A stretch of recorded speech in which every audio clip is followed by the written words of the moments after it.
Hi everyone, my name is Vicki Reynolds. I'm Technical Director at One Creative Environments for the Digital Estates team. And I'm going to talk to you today about a case study we have, which is carbon reduction through digital twin integration.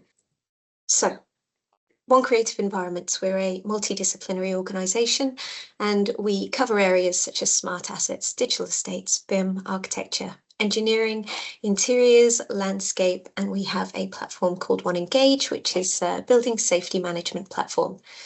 And One Smart Assets, that's the team that I work in. We are a software agnostic digital twin configuration service. So we essentially have a suite of partners, software partners and hardware partners, and we put together strategy and then configure and build digital twins for our clients in a way that they can then own and control moving forward. And one of the more important things that we do is make sure that they have control of all of their own data and information. So everything pulls into an area that they own and that they have continuous access to, regardless of whether their suppliers or their consultants change and move. But on to the good stuff. So in 2022, facing rising energy costs and a £40,000 annual energy bill, we identified the need for greater insight into our energy consumption. So we had a building management system, but it didn't have the granular data that we wanted, and we couldn't measure individual outputs. So things like lighting, small appliances, or the air conditioning per room. So whilst the intent and the need was there, the tools were not. So in 2023, to establish a baseline for improvement, we created a digital twin so that we could obtain that granular data. We installed sensors throughout our office to collect data on energy usage, temperature, air quality, humidity, and desk occupancy.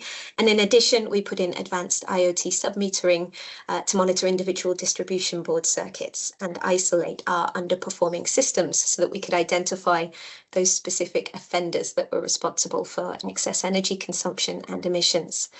Now, this service level intelligence allowed us to specify our retrofit plans based on carbon impact specifically, so that we could develop a response that would yield the highest sustainability reward, but also the best return on our investment. And the result of that was significant energy savings, improved carbon performance, and a scalable model for future sustainability, which was really important to us. We wanted to build something that could grow as we grew and that we could build on in the future. So, informed by our digital twin insights, we were able to undertake a strategic 3-month retrofit in 2023. And some of the key interventions that we put in place included the installation of intelligent low energy LED lighting, high efficiency air source heat pumps for heating and ventilation, and an expanded electric vehicle charging infrastructure so that we could support low carbon commuting for our employees as well.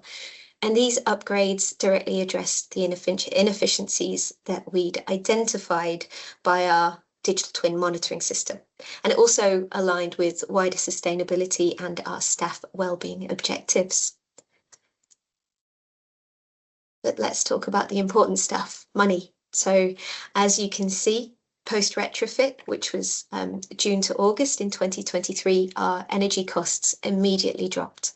And by 2024, our annual energy costs had gone from almost £40,000 a year to less than £10,000 a year, which is very, very significant. So we were saving about 29,985. That's a very specific about, isn't it? About £30,000 a year. So that was about £2,500 a month. So that's a 24.5% reduction in our costs.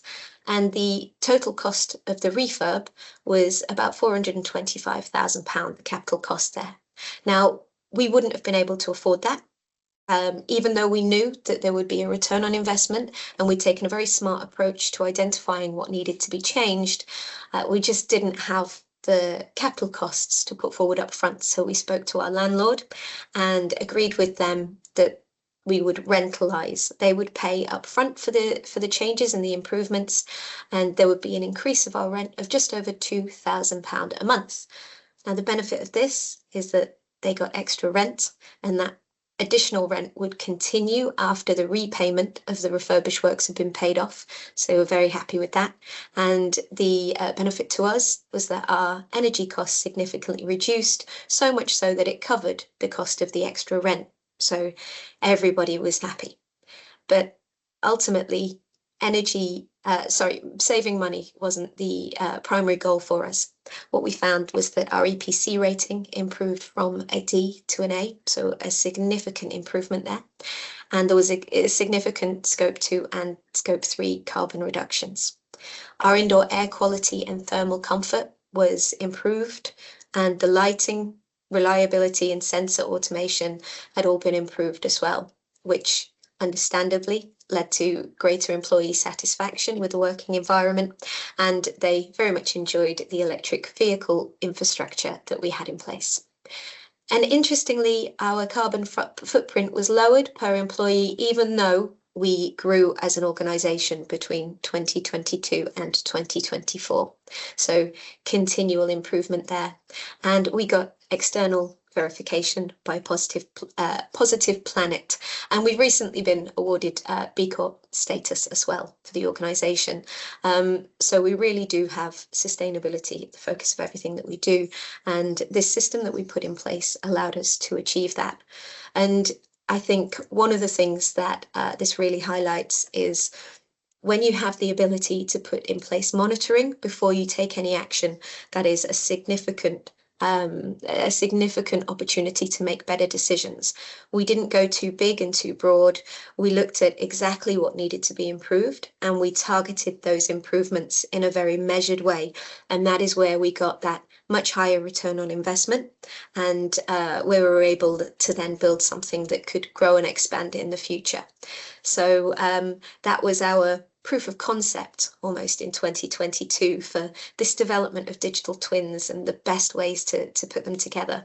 As I said at the beginning, we had lots of interesting features like having a BMS in place that wasn't quite fit for purpose, and we were able to work around that. And as we've brought on clients from this point onwards, we've continued to solve those issues and build on those, all with the focus of start small, identify your problem and work on that, and then you can build and grow from there.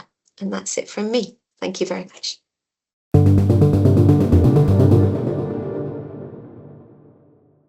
So, Vicki, how did you measure desk occupancy, or was this just worker attendance?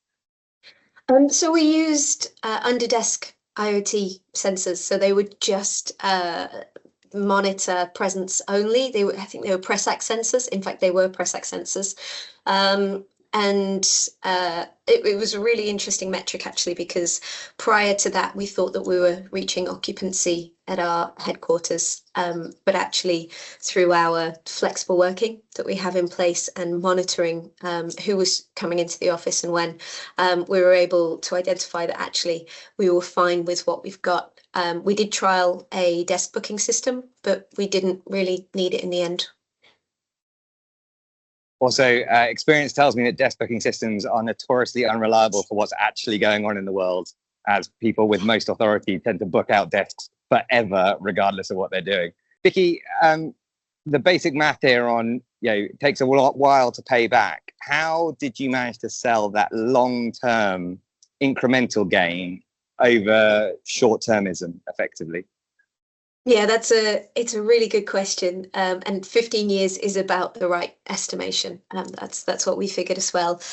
So the landlord knew that it was essentially a failing asset. It was a failing building. It was getting less and less efficient. So there was a need for a retrofit anyway, and we had discussed it previously and how that might be managed. So that was a really key factor in the decision. And another element as well is we have a great relationship with that landlord. We've been in the building for a very, very long time, and we plan to be there for a long time into the future. So it's highly likely that we will be the ones to continue out the 15 years that's remaining on the payoff costs. So there's some stability there as well. But yeah, it was an ongoing discussion about how we together make the building more efficient to maintain their asset. As with a lot of these kind of buildings, it's they own the building, but we're responsible for all the maintenance. So it's an interesting dynamic. you.